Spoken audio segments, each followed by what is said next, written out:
میمونه از شمادن سرطه قدمتون اینا خونه قدم ها دیدیم که دروازه نداره لبا ببینه شام روز می قدم ها جنا سرطه قدمتون اگر ببینید خوابی اوش نگذاره بگی خواه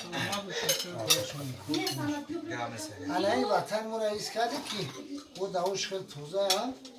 کتی را با اون خنم میخوری هم پلیشه دهن کتی هم اگر آبوش ها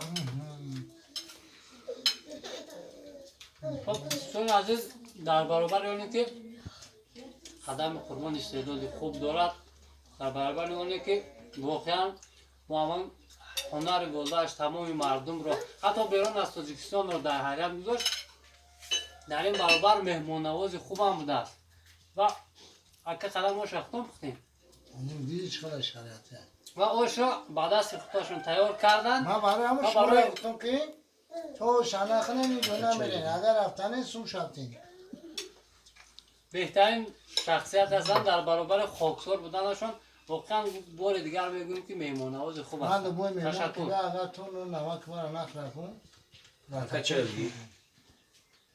نو نمک مرا نخرک پرستکل جس میکنم